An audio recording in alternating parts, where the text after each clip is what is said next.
All right, welcome. Thank you, everyone. It's August 15th, 23, and we're in Cohort 4 in our first discussion of Chapter 5. So, soon we will screen share. But first, any remarks that anybody wants to make on Chapter 5? Just anything that stayed with them after reading it, or feelings that they had, or anything else about Chapter 5?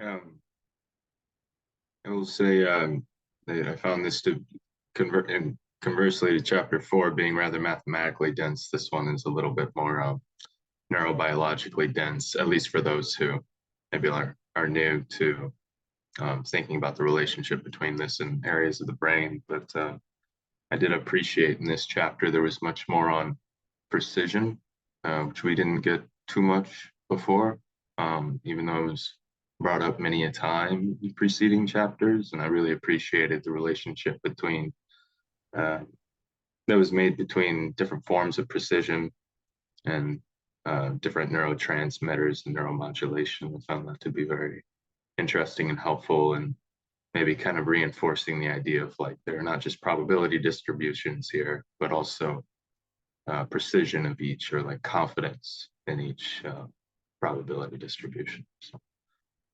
my big takeaway from this chapter. Cool. Thank you. Anyone else? Just any thoughts on 5?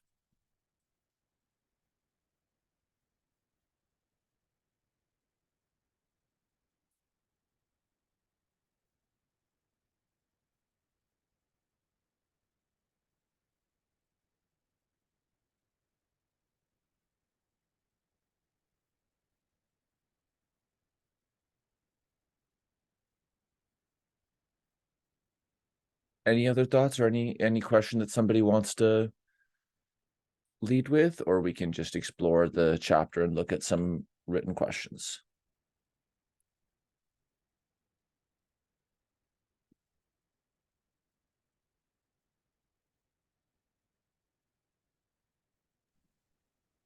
I did want to ask what everyone makes of the relationship made here. I mean, in preceding chapters, we're talking a lot about kind of the differences between viewing variables as categorical versus continuous, and it's a big kind of bifurcation throughout many of these chapters. Like we have continuous models versus POM-DPs, and it's different ways of looking at things. But at one point in this chapter, they point to the idea that there's actually a big relationship, a connection between the two, that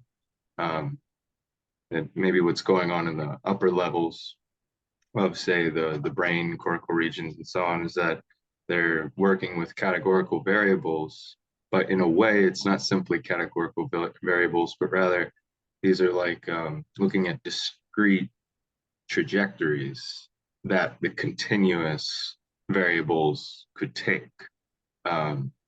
That was a nice way of maybe making some kind of thread between the two ways of looking at variables. That is, there's still a continuous aspect within the categorical states. It's looking at it as a discrete trajectory. Didn't know if anyone made anything of that, found it to be useful for anything or anything they're working.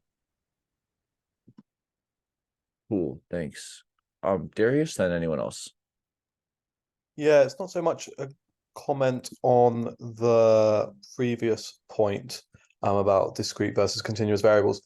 I wanted to ask really a question more concerned with the mechanisms behind prediction coding, at least as it's embodied in the brain.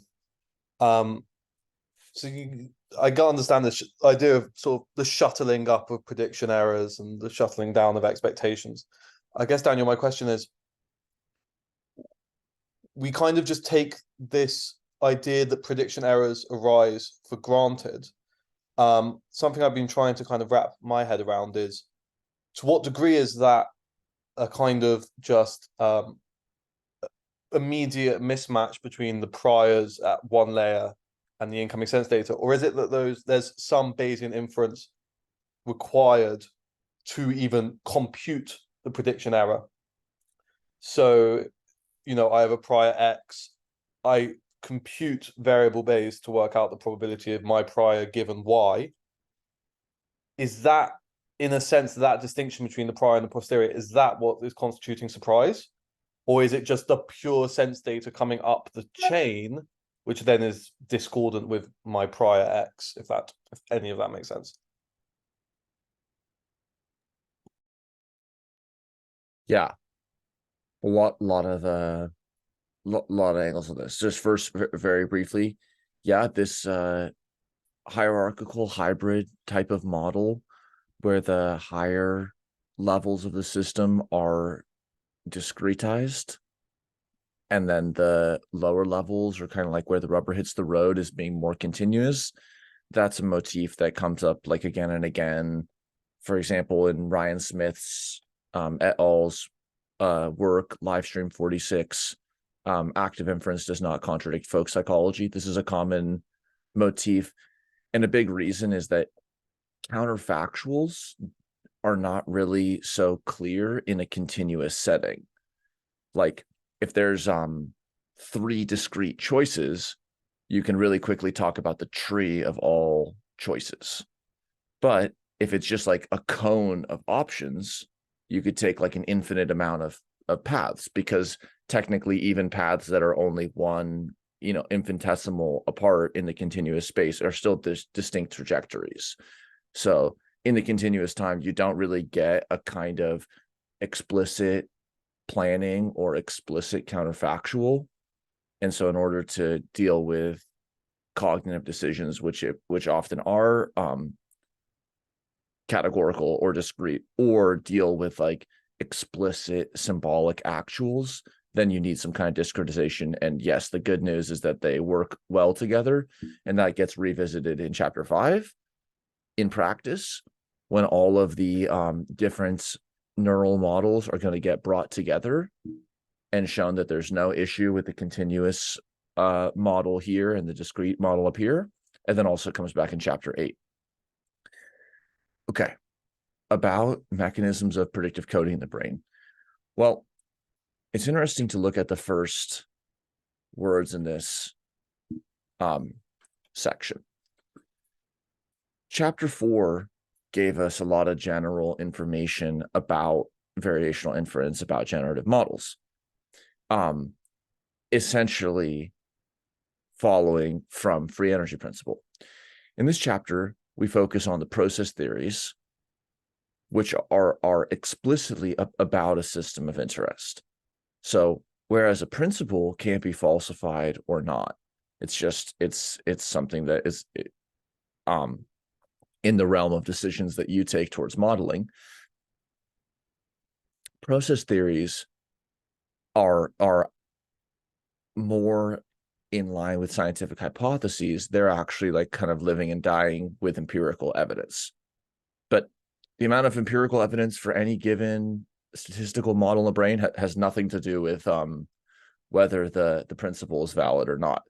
Now, that doesn't mean it obviously is. It's good when we see empirical support for process theories under the principle, but there's no piece of evidence that could be found. I mean, maybe this is an overstatement, that would validate a principle, because principles aren't validated by evidence, but nor are they rejected by evidence.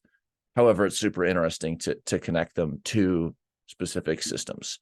So we're going to be applying generative models to the brain, Bayesian brain plus action. And one of the kinds of models, but not the only kind of generative model that exists for the brain, is like the hierarchical predictive coding architecture. And so in that architecture, which arose from video compression, but then was later found to capture a lot of biological phenomena, there's an alternating stack of error units and kind of estimator units. so that the different levels of estimator units are sending ascending error signals and descending predictions. So Darius, you're asking, is that mismatch immediate, or is it computed through a Bayesian update?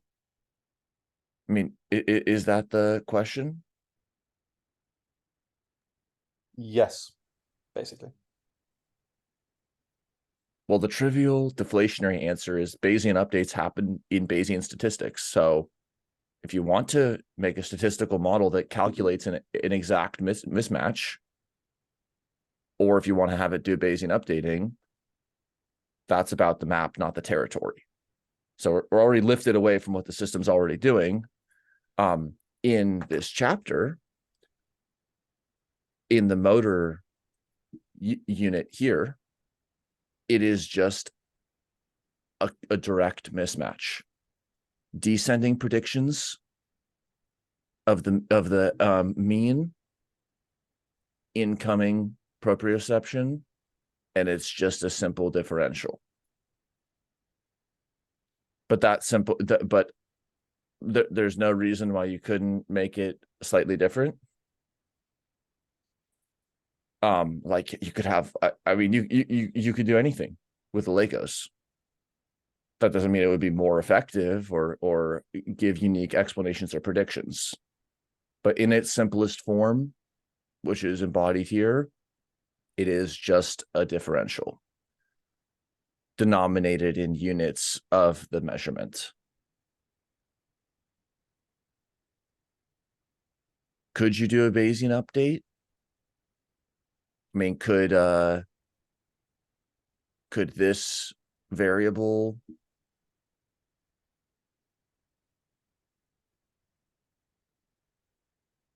what would that do, or what would we get by having this do a Bayesian update? I mean, I sense the difference between the two models would be, one, you have predictions coming down the stream, and you get the mismatch coming from what the higher levels are expecting, and it's kind of meeting at this point where the prediction error is occurring. The other one is that the prediction occurring is just happening within a level where there is a prior. That prior is then getting updated given evidence, and there's going to be a mismatch between the posterior and the prior. So there's that's all happening within the level, the prior of the level and the posterior of the level. Whereas the other way of thinking about it is the kind of prior of a higher level, the proximate level, and that's shuttling down, you get prediction error shuttling up, but the kind of level where it's all happening is just a meeting point under that model. Yeah, I see what you're saying. So like if this were, instead of just a simple differential, if this were like a Kalman filter, so it had its own inertia, and it was doing it was getting input, and then it was doing some like filtering, just like Kalman filter, and then it was sending some signal back up. Yeah, there's an infinite amount of model architectures. You could have any, you could compose it however you want in principle, and no piece of evidence can support or reject the in principle construction or composition. So there are definitely some interesting properties of that. And then this is where we get to the process theories. So then we look at specific measurements or cognitive or behavioral phenomena in biological systems, for example, and then we seek to compose something that captures some of the phenomena that we want to capture, recognizing that maps and territories are not the same thing. And then you have a whole portfolio of models, and you compare them in terms of their accuracy, explainability, adequacy, all of these standard statistical modeling methods. Then you write the paper with all the compared models, and you publish the code, then other people continue developing. So that's kind of more normal science than it can sometimes seem. But the earlier chapters talked a lot about what could be done. I mean, and other literature goes beyond that. And then they're not saying this is how it is. they're it's not the final word on process theories for active inference. It's simply the interpretation consistent with available evidence. So they're just saying, here's one model architecture that we're using for unique explanations and predictions in these different neural systems. Now, those specific model architectures are at the mercy of data. Like if someone said, I think these 3 factors contribute to this health outcome, that's a hypothesis. And then someone's going to think, oh no, I think it's just these 2. And someone else says, I think there's a 4th factor. Those are all going to be compared just like regular scientific modeling. Whereas none of those discussions are going to be like, well, the 3-factor model doesn't fit the health condition, so linear regressions are incorrect. That's like a category error. But now in chapter 5, we've kind of crossed the river from the general high road, low road to now, I guess, I don't know, specific cars on the high road and the low road or something like that. So this gives us a very different like flavor and deployment of active inference, because we're so directly talking about process theories. And these are the ones that are in contact with the empirical.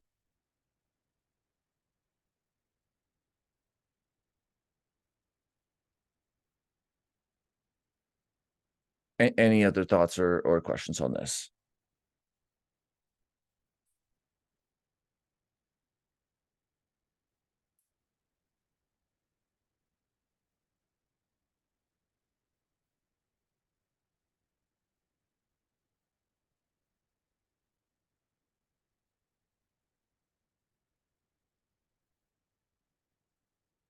Okay, well, chapter 5 is going to go through 3 neural systems from the mammalian nervous system.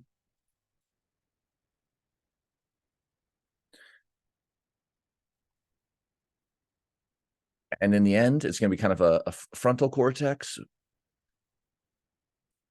a midbrain region, and a spinal cord region.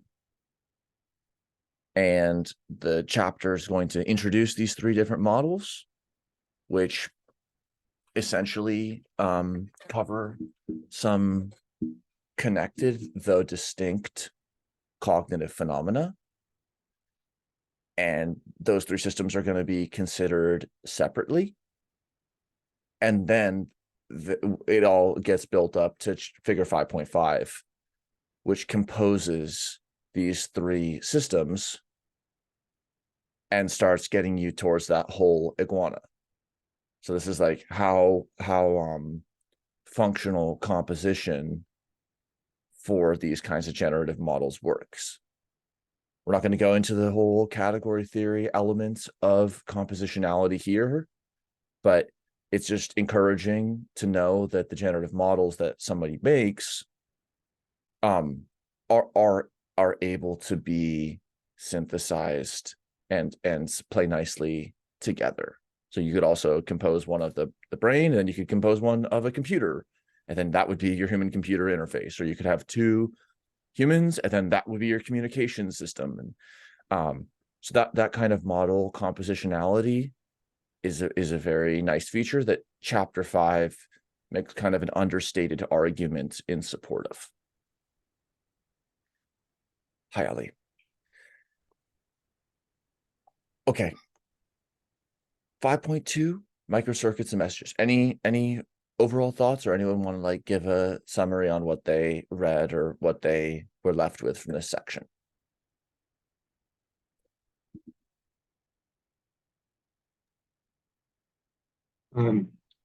Just a comment, and this kind of follows from something we briefly discussed last week in chapter 4 in one of the meetings, but I found it very interesting, the idea that that there are kind of like asymmetrical frequencies implied in this 5.2 section, that you can have like nonlinear functions in the lower level, computing errors related to incoming sensory information versus a prediction, and that's sent up, and then in a neuroimaging that seems to be commonly associated with like a gamma band frequency versus the descending predictions that are made, which tend to be at a slower rate, like somewhere around theta, I suppose.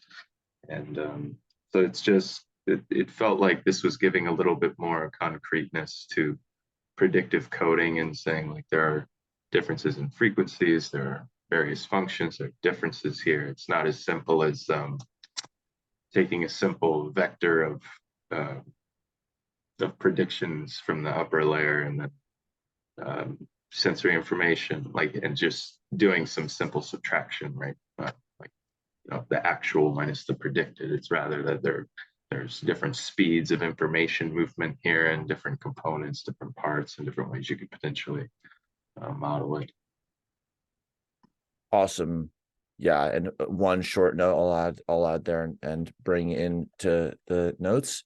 The reactive message passing paradigm, which I hope we'll hear more about from Dimitri and Bert in the symposium.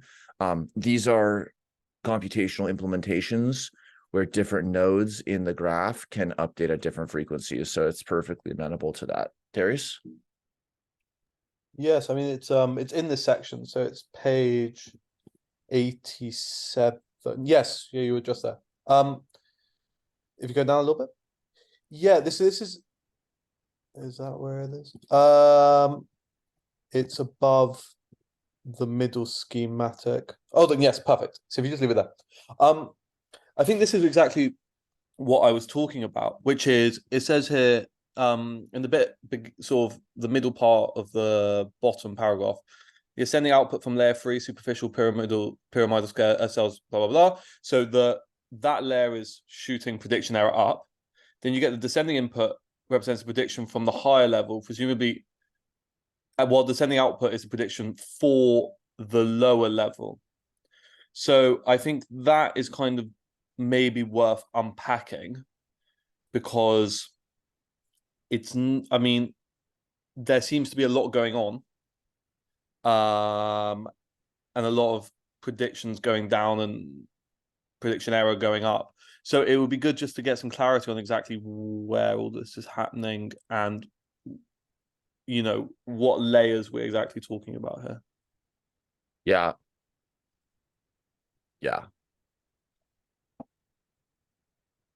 Good point. There's a few things. So first, I'll bring in one blog post that kind of contextualizes, like, why are we focusing on this cortical architecture at all? Jeff Hawkins has a book and I guess some startup or something related to this cortical architecture. So a lot of people have, whether they've looked at the gross neuroanatomy or they've looked more into the finer scale neuroanatomy, a lot of people have centered on the cortical regions of the brain, which it's in the mammalian frontal part of the brain, and it's the part that's wrinkly and on the outside. That type of tissue organization supports different cognitive phenomena that people are interested in. Of course, not to say that other regions of the brain are not also doing different cognitive phenomena, but that for certain kinds of cognition, understanding the connections within and across the stereotypical units of the cortex called columns, this has been a super active area of research.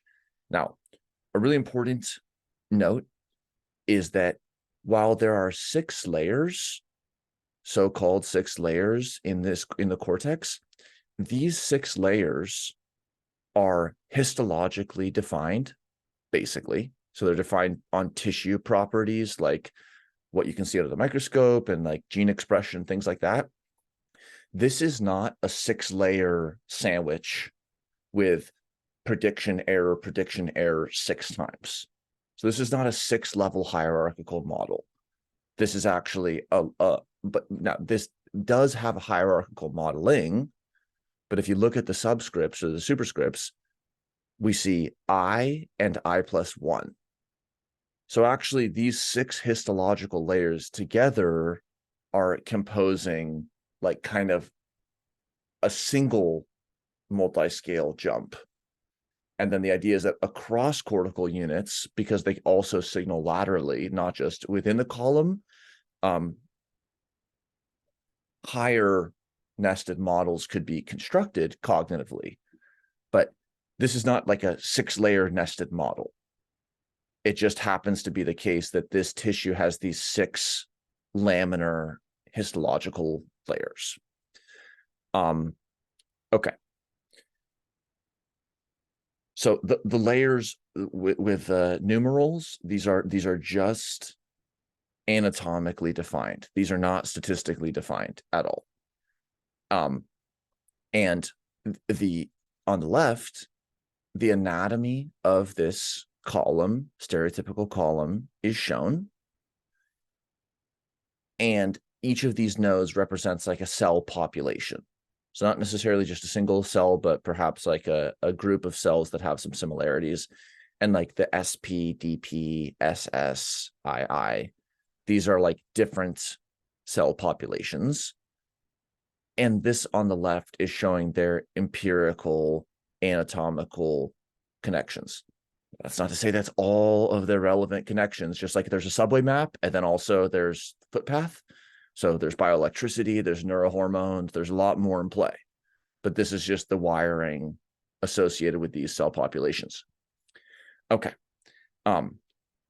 Now, as common in computational neuroscience, a given single cell or population of cells is going to be associated with some variable on a statistical model.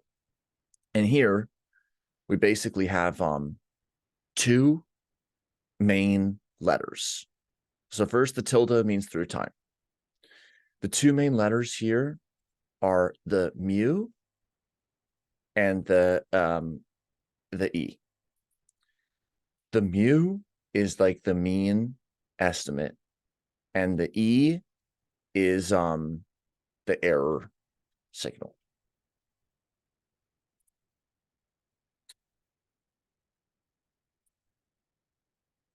I'm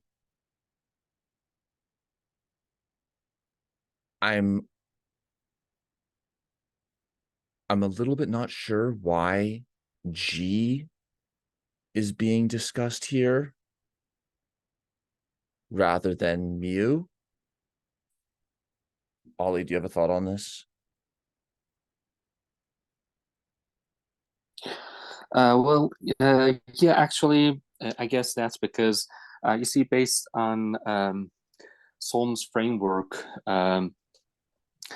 you see, all the brain's needs, or the way that the signals need to be passed through both through this bidirectional path. They don't need to be satisfied all at once. So obviously they're prioritized by a decision-making triangle in which the immediate current needs, or in other words, the residual prediction errors, they converge on as Solms described in his book, periaqueductal gray, and they're ranked in relation to the current needs and opportunities. And this opportunity is manifested in the form of a kind of 2-dimensional saliency map in the superior colliculi. So this prioritization triggers kind of conditioned action programs, which in turn unfolds in expected context over a kind of deep hierarchy of predictions, or in other words, the generative model of the forebrain. So these actions, they're generated by prioritized affects that are generated by prioritized affects. They're somehow voluntary. In other words, they're subject to the immediate here and now choices, rather kind of pre-established programs or pre-established algorithms. And On the other hand, these choices are kind of felt in, if we want to talk about the higher order elements of the brain, they're kind of felt in the extroceptive consciousness, which again contextualizes this kind of affect, and they're made on the basis of this fluctuating precision weighting. In other words, arousal, modulation, and postsynaptic gain of the incoming error signals that are, on the other hand, rendered salient by these prioritized needs. And they're also buffered in working memory with the aim of minimizing uncertainty or maximizing confidence, which also correlates with the current prediction as to how that particular need or particular, I don't know, desire to minimize the prediction error needs to be met. So briefly, what this amounts to is a kind of a bit unsettling, which kind of says that the higher order elements of the brain or the consciousness would only be required to mediate mismatches between the internal and external states. And the more adaptively and predictively reliable our model becomes, the more our behavior will become automated, in other words, operating below the level of conscious experience. So yeah, I guess that balance between the precision making of the G and the E comes from, or at least can be explained from Solmes's framework in this way.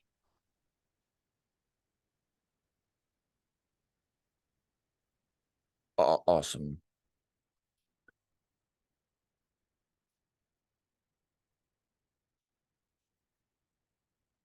But there's no G in this figure.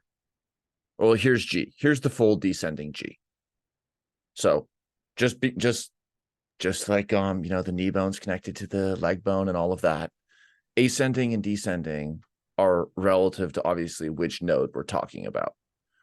So the ultimate descending prediction, again in a standing person, the ultimate descending prediction is going to be like the main big output of this model.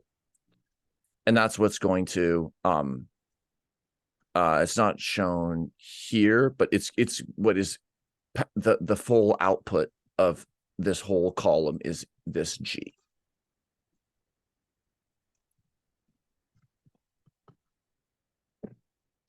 I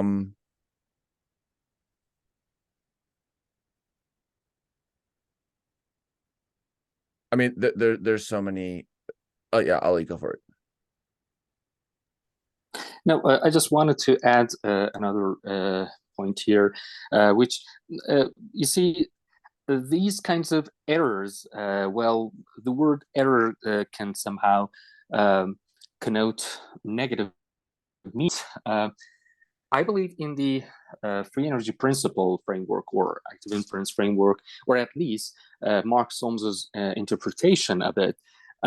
That's exactly what our consciousness feeds on.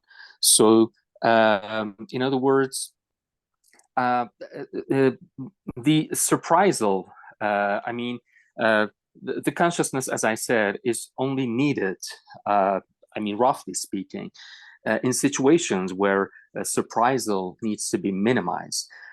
If no surprisal, there would be not much need for consciousness, or to put it in a different terms, consciousness is a kind of process that seeks to somehow overcome itself.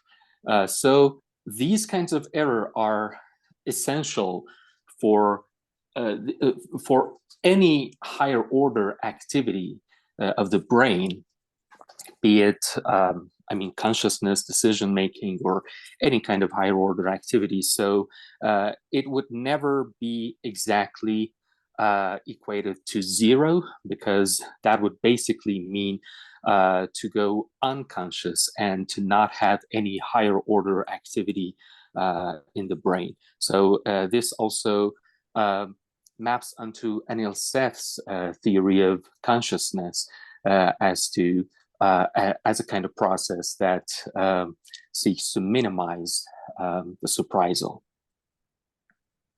Yeah, also error, yeah, like you said, error can seem like it's a bad thing, but it's like a set point, and half the time your error is going to be, well, in a calibrated system, half the time the error is positive and half the time the error is negative. If you're spending more time, if 90% of the time your estimates are too high in a Gaussian world, then that would be a signal to update. There's a lot more detail to go into with the exact mechanics here, including the difference between the middle version and then the version on the right, which is more connected with the notation that we saw from the POMDP. But this is kind of like a it's like for some reason I'm thinking of a fancy iced coffee percolator with something is coming in, and this is like a percolation mechanism, and there's a descending from I+1. That's the G here, prediction from a higher level. And then there's the ascending differential. This isn't the raw signal data coming in. This is already the differential coming up. And then those are able to meet through a statistical mechanism that also recapitulates, but not exactly. I mean, it's not like it's this 5 and 3. It's not exactly intended to be, but this is the result of this is a falsifiable process theory that then somebody can explore, like, well, what statistically happens when you transiently suppress this exact connection, and then the process of model building continues. Darius? Can I ask whether the I in this, is that referring to the tilde? Is it referring to time where I+1 is future or past predictions and whatever, or is it relating to the level of the hierarchy? Correct. I is the ith level of the hierarchy. I+1 is a higher level of the hierarchy. Tilde means through time.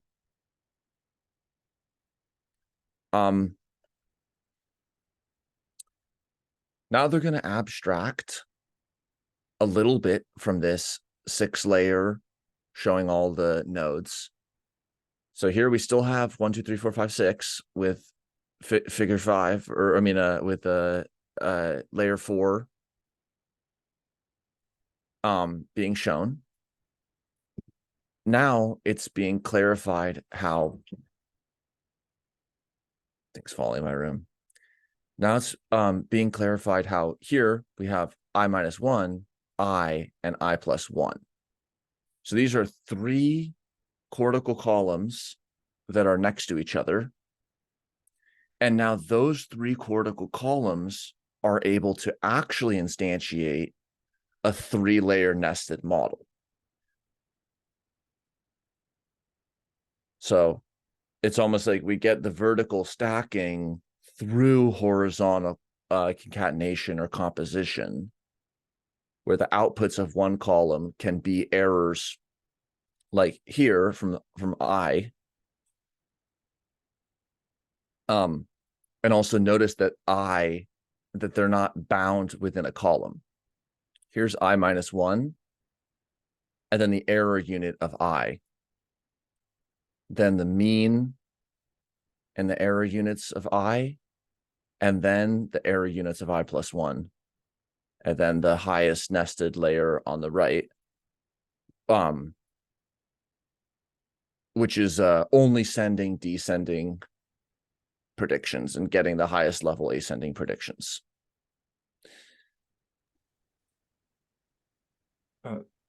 Daniel? Mm-hmm. Yeah, I'm just a bit lost with what you just said. In terms of what I minus 1 and I plus 1 mean here. So for me that was 3 different time steps within the tilde, big vector of states, and not a communication between different columns. Yeah, the superscript is not time. Subscript is used for time, but here this is referring to 3 nested levels. So let's just say this cortical column, we're guessing the hundreds place, this one where the tens place, and this where the ones place. So together, this is a 3-layer nested model that's doing predictive processing on a 3-digit number. But time is not shown here. It's just saying tilde, it's all happening through time. And here the I superscripts are related to the level of the hierarchical model.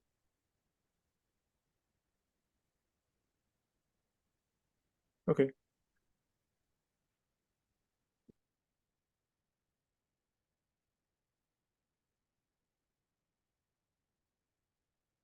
Darius? Sorry, I don't know why it keeps going into clapping. I do mean to clap. Everyone's making excellent contributions. It's so, just to summarize, it seems like there's hierarchy both within and across. So if you go back up to that, so the way you spoke of that before is a 3-layered nested hierarchy, but we also have superficial and deep down the vertical.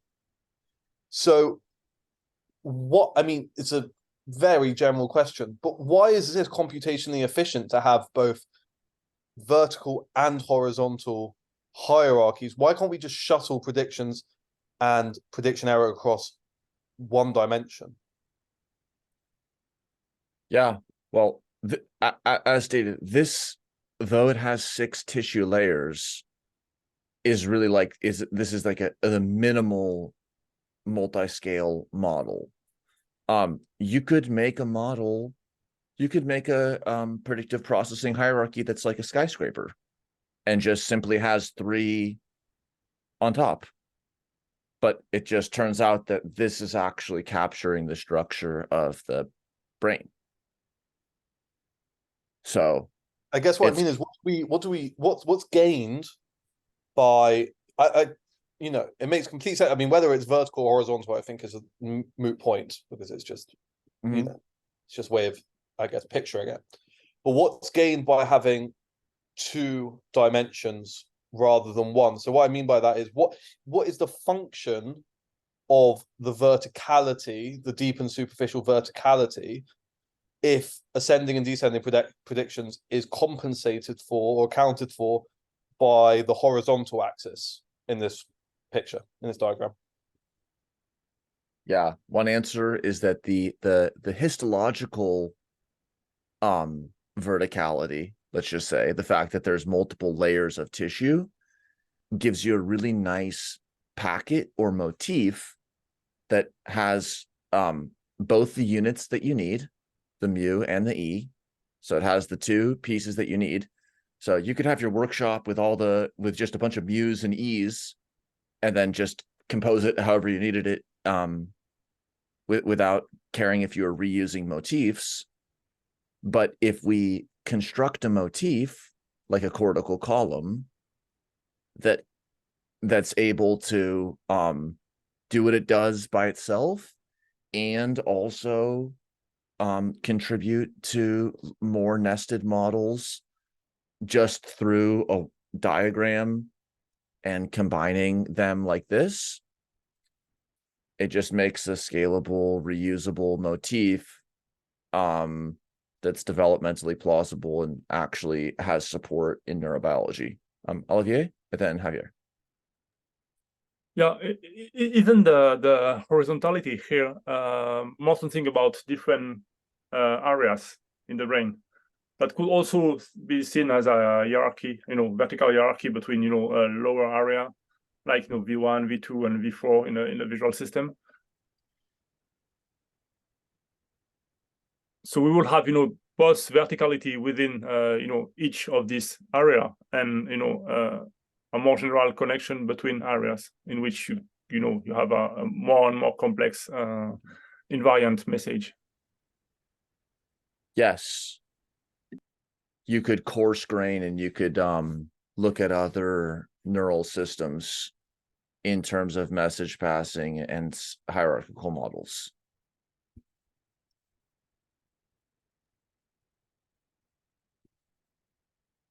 Go for it, Javier. Yeah, connecting back with 1,000 brains theory of Hawkins, wouldn't this connect as well with the fact that Hawkins says that you don't have just one model, you have all these columns and micro columns, like creating lots of different models, and then you have this sort of voting system that is connected, is related to the horizontal connections in which the different columns are influencing each other. Is that a sort of way of explaining this, vertical versus horizontal? So maybe the horizontal sort of voting or influencing the models created by the different columns or micro columns, something like that. Yeah, that's a great comment. One paper that kind of approaches that is this fame in the predictive brain. Dennett had this fame in the brain meme. And this paper argues that basically, like, the unity of consciousness is like kind of like underlying it. There's this subconscious process of selection amongst those models. Mm-hmm. I mean, again, this is running fast and loose with the map and the territory, because we're talking about a system of interest, but we're obviously talking about the ActInf ontology. But like, if 10 counterfactuals are imagined, each one of them in deliberation might be transiently famous and explicitly considered. Like, I could go to coffee shop A, I could go to B, I could go to C. But then for things that are experienced, that can be understood as like the outcome of this election or selection process. So it's like the winning hypothesis is what is, in the spotlight of consciousness or awareness at a given time. Ali? Yeah, and also aside from that saliency map that I mentioned before, I don't believe the representation of the nested hierarchy is about. Necessarily. It's not necessarily spatially distributed, horizontally distributed representation. It's more like the unpacking of a single, let's say, tangled neurons that's unpacked in that figure. So the real physical or spatially distributed hierarchy is the one we have, the vertical one, in which the clusters of different types of neurons are packaged into vertical columns. So and that's also, I believe, so Darius asked what's the computational justification for such an organization. Well, that kind of packaging can be efficient if we consider the different types of neuron with different length of axons for each neuron. So each of those types of neurons can be assigned with specific tasks, or can be more efficient in doing some tasks other than the others. So yeah, I believe that's also one of the reasons for the vertical distribution of those types of neurons. But again, that nested hierarchy is just a schematic representation or unpacking of a single tangled kind of neurons, and not necessarily it doesn't refer to any spatially distributed hierarchy. Yeah. Also, we can think back to the neats and the scruffies. I mean, the extreme scruffy position is every synapse needs its own framework and university department and software package. On the other end, you have the extreme neat framework. And so real work exists on that continuum. And that's part of the unfolding discussion. And one can only imagine how much neuroimaging and molecular histology goes into the development of these really elegant computational models. And then people take them in different ways. Some people take these and abstract or generalize them even more and aren't as worried about whether it actually adheres to the structure of the brain. Like, you know, what if we had two cortices on top of each other and we had this and we had that? Someone else might want to make it more directly connected to the measurements they were taking in their lab. So again, chapter 5 is a vibe switch from chapter 4, because chapter 5 really is getting into the empirical and the specific systems of interest. That's going to come back again in chapter 6 when we talk about the recipe, and chapter 9 when we talk about integration with data. But that's kind of the breadth that we're in between, on one hand, the more theoretical work like free energy principle and active inference in principle, and on the other hand, these are specific models. And what do you call somebody who makes an evidence-based critique of this model? A computational neuroscience student or researcher. I mean, that's all there is to that field. Looking at how other people have integrated the information and made models, and then offering positive developments and critiques beyond that. So it's kind of interesting, after all, like the math and philosophy, that it can feel like in the earlier chapters, here we're just like dumped squarely into empirical neuroscience, and the connections just signaled by a new chapter. Just so that we see it before we like write down our questions, and hopefully you know, people can add as much discourse. It's super helpful to vote or add your own thoughts and curate the answers of others in the coming week. But basically, here's what's going to be upcoming. We're going to go from looking at the cortical column to descending predictions playing a role in motor control. Proprioceptive information is going to come in, and then in the ventral and dorsal horns, but basically in this cross section of the mammalian spinal cord, the descending predictions are going to meet with the proprioceptive incoming information, and that's going to result in kind of this differential guided motor activity selection. Like, I want my arm to be here. It is where I want it to be. It's not moving. Move the set point. Now the arm moves. Then going back up to the cortical column, we're going to now trace another projection.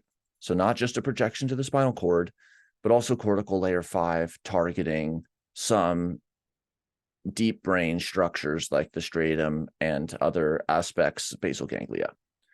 Very interesting, very cool dopaminergic and brain regions.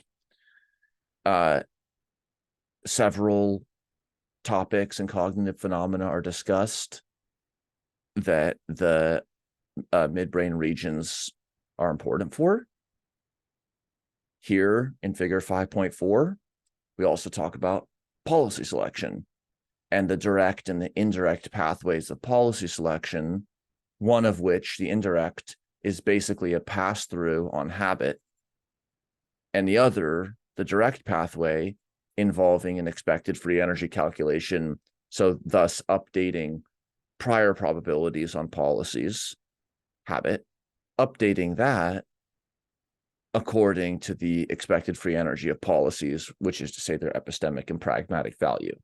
So this is kind of a type 1, type 2, or like a habit pass-through versus deliberative decision-making distinction.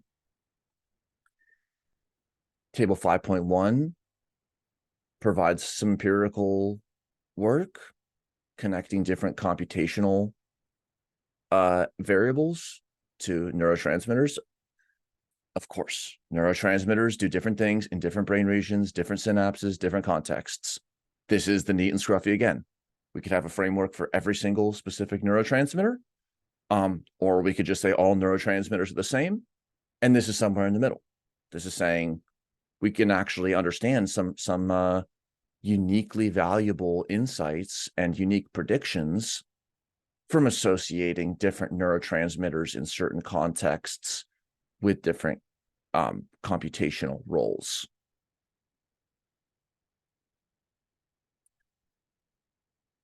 .6 comes to this hybrid theme, which is about connecting the continuous and the discrete hierarchies. It's a total major theme of the textbook, though we are often distinguishing between discrete and continuous state spaces, and also a special focus on the continuous and the discrete treatment of time, as with other modeling. It's revisited multiple times that you can make hybrid models, for example, with continuous modeling at a lower level and categorical modeling at a higher level.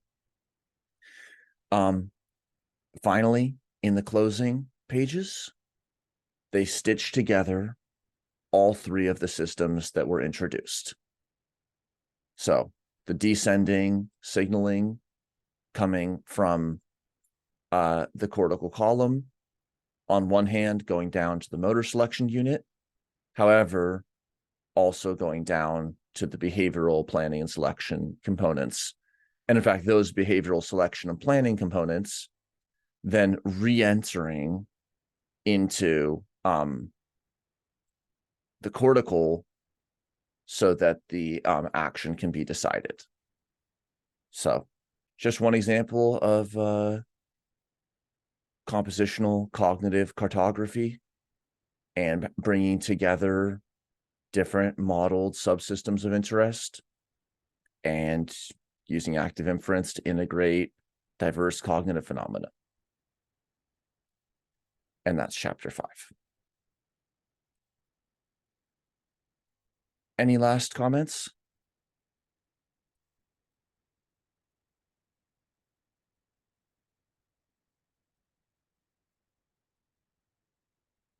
Well,